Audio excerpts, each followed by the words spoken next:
¿Qué tal? Muy buenas noches, soy Lili Telles. Bienvenidos a Cámara Libre. Hoy tengo el gusto de recibir aquí en el foro de Cámara Libre al senador por Guanajuato, el priista Gerardo Sánchez García. Nos va a explicar en qué quedaron finalmente en el Senado al cierre del periodo extraordinario y en específico nos va a explicar cómo quedó la Ley 3 de 3. Lo invito a que se quede a escuchar esta charla.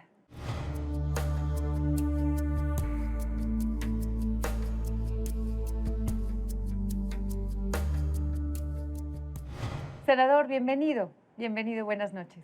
Buenas noches, Lili, mucho gusto saludarte. Pues hemos escuchado tanto sobre la ley 3 de 3, iba y venía y le hacían cambios y quitaban, etcétera. El caso es que ya no sabemos bien a bien los ciudadanos cómo quedó. ¿Nos lo puedes explicar? Bueno, creo que es un tema no sencillo, nosotros mismos le vemos la complejidad. El implementar un sistema nacional anticorrupción implica el aprobar más de 600 artículos y desde luego también el tomar decisiones inéditas que inclusive en otros países no han sucedido y que desde luego después de haberlo aprobado en la Cámara de Diputados y en el Senado de la República, se turnó al Ejecutivo para su promulgación y él tuvo observaciones que regresó y que precisamente originó el periodo extraordinario donde sesionó el Senado de la República, que fue Cámara de Origen el día 5, es decir, el martes, y el día de ayer en la Cámara de Diputados. ¿Cómo se envió? ¿Qué fue lo que se cambió? Lo que se cambió es el artículo 32, prácticamente es el fondo, en donde se pretende que también los particulares o los empresarios que tuvieran una relación de prestación de servicios con el gobierno de la República también entraran a la ley 3 de 3, en donde presentaran su declaración patrimonial, su declaración de impuestos y obviamente de conflicto de intereses. Esto de alguna manera chocaba con los pronunciamientos de la Suprema Corte de Justicia de la Nación, con alguna normatividad del orden internacional, y esto implicaba que se diera una controversia y en función de eso se argumentó el veto presidencial y fue los términos en los cuales se remitió nuevamente a la Cámara de Origen. Con esto no quiere decir que están exentos, es decir, se tomaron medidas también que implica el hecho de tener una responsabilidad todos aquellos que estamos involucrados con el sector público, es decir, que no pueda haber tráfico de influencias, que pueda haber sanciones, que haya impedimentos, inclusive que se inhabiliten aquellos que en un momento dado no actúen conforme a la ley. Y eso es justamente lo que el día de ayer y antier se discutió al Pleno de la Cámara de Diputados y del Senado de la República.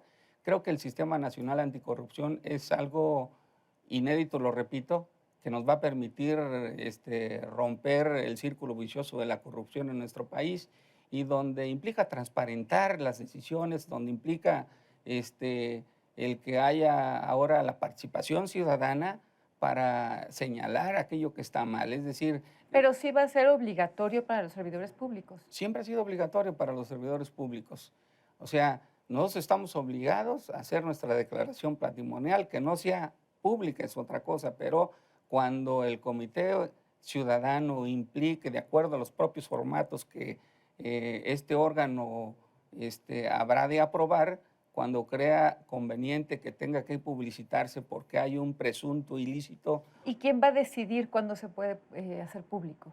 Bueno, obviamente hay formatos específicos que el órgano ciudadano va a crear y por otro lado, pues hay un montón de organismos que van a estar involucrados en la impartición de justicia, como es la Auditoría Superior de la Federación, como es la Secretaría de la Función Pública, como es la Fiscalía, como es el Tribunal de Justicia Fiscal, como es una serie de instituciones que justamente entre todas habrán de trabajar en torno a la preocupación que hoy tiene la ciudadanía de Senador, erradicar la corrupción. no es más, me da la impresión de que se hizo mucha burocracia. ¿No era más sencillo simplemente decir tiene que ser pública y ya? ¿Para qué involucrar tanto? Como que se hace un laberinto entre que revisan estos y aquellos, y ahí se puede perder. Y finalmente el servidor público podría tener rendijas por donde excusarse con cualquier cosa para no hacer su declaración pública. Creo que el Sistema Nacional Anticorrupción que se ha aprobado al Pleno del Congreso, entre otras cosas, pretende justamente transparentar y evitar el que haya discrecionalidad. Y cuando esta suceda, habrá razones de peso que en un momento dado impidan. Justamente esta era la razón del veto presidencial, el que los particulares no pudieran hacer públicas su patrimonio porque en razón de la inseguridad que existe en nuestro país y en razón de la propia discrecionalidad, no se hacen públicas. Pero cuando haya un ilícito, cuando hay una presunción, indiscutiblemente que hay organismos e instituciones que están facultados para que justamente se transparenten. ¿Y por qué se llegó al punto de tratar a los particulares igual que a los servidores públicos? Bueno, Porque entiendo al, que fue firmada con una exigencia hacia los servidores públicos, no hacia los particulares. al final de la sesión prácticamente de la Cámara de Origen, en este caso el Senado de la República, se presentó un adendum en donde se decía que si los particulares son los que de alguna manera tienen contrato con la administración pública y son recursos federales, entonces ¿por qué no tendrían ellos obligación también de presentar la ley 3 de 3? Y en función de esa fue la naturaleza jurídica que en un momento dado prevaleció justamente para que se pudiera hacer ese adendum y que se aprobó. ¿A A usted lo le parece mejor, justo?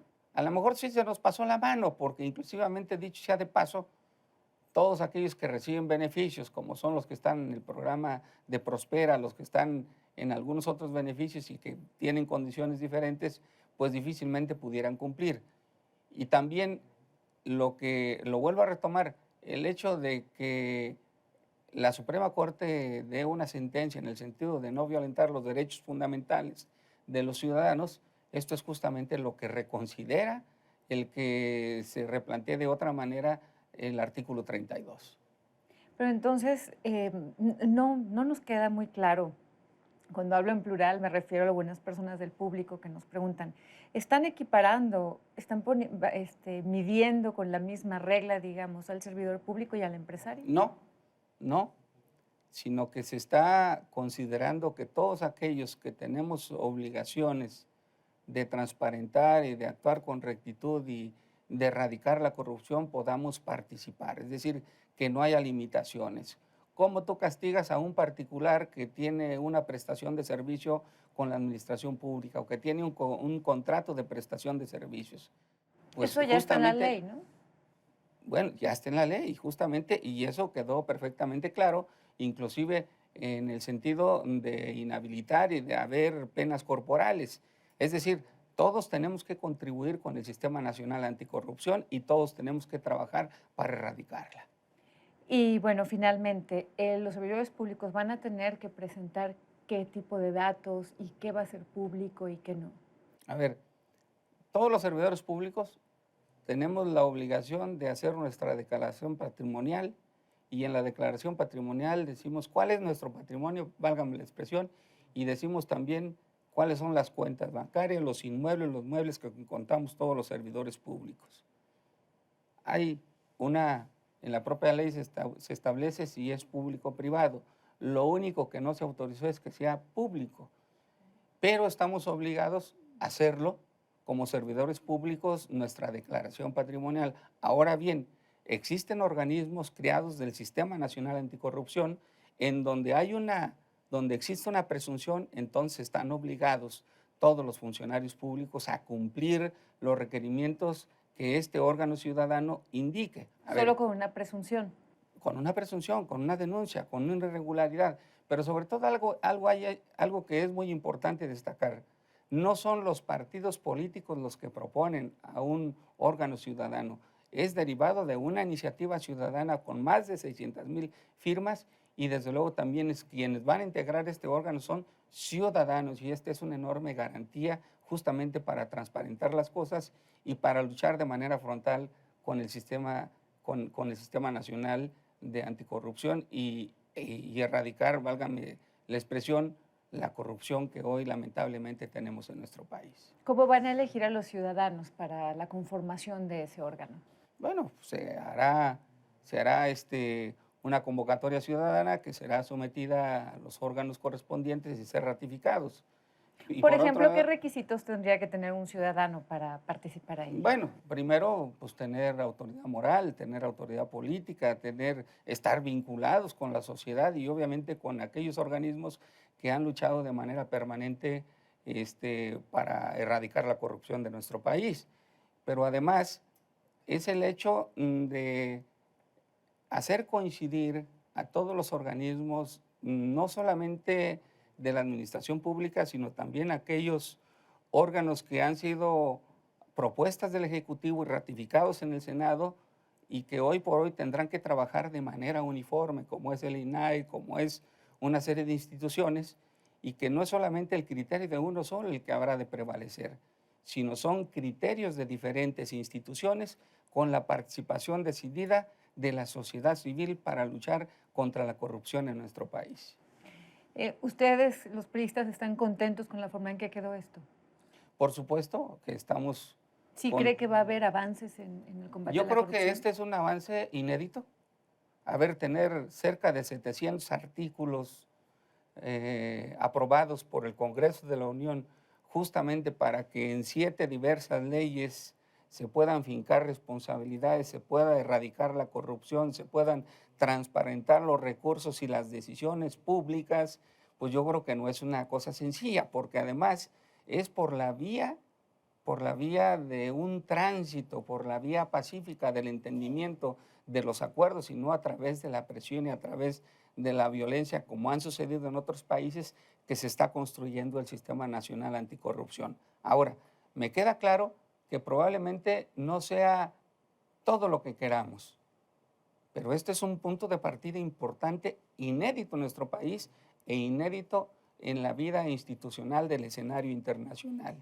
Y en consecuencia, si hubiera debilidades, tendremos que corregirlas en el camino. Para eso es justamente una iniciativa ciudadana como la que hoy justamente se discutió. O sea, no es una iniciativa que viene del Poder Ejecutivo, no es una iniciativa que viene del Poder Legislativo, es una iniciativa ciudadana en donde justamente hacen uso de su atribución justamente para resolver un problema que aqueja a todos los mexicanos. Bien, para cerrar esta entrevista, cuando inicien el nuevo periodo, senador, ¿cuál es el reto que a usted en lo personal le parece el que más le entusiasme o el más difícil cuando regresen a legislar?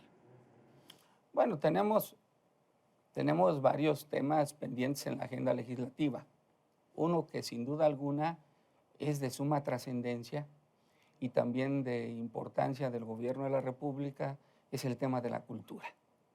El presidente de la República mandó una iniciativa para elevar el tema cultural a rango constitucional, pero tenemos pendiente la ley secundaria, la Ley General de Cultura, que implica converger a todos los entes culturales del país, porque también es una fuente de ingresos y además de formación de nuestro país, que implica, entre otras cosas, recomponer el tejido social involucrando a la cultura en nuestro país. Eso es un tema que tenemos que discutir. Y del que casi no se habla. Es una buena noticia saber que le van a entrar a la cuestión de la cultura.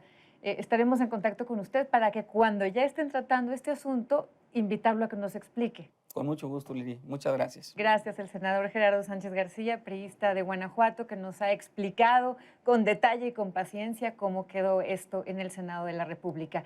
Soy Lili Telles. Si usted va a desvelarse, le recomiendo que siga con la programación de Azteca Opinión y si no, le deseo que pase muy buenas noches. Hasta la próxima.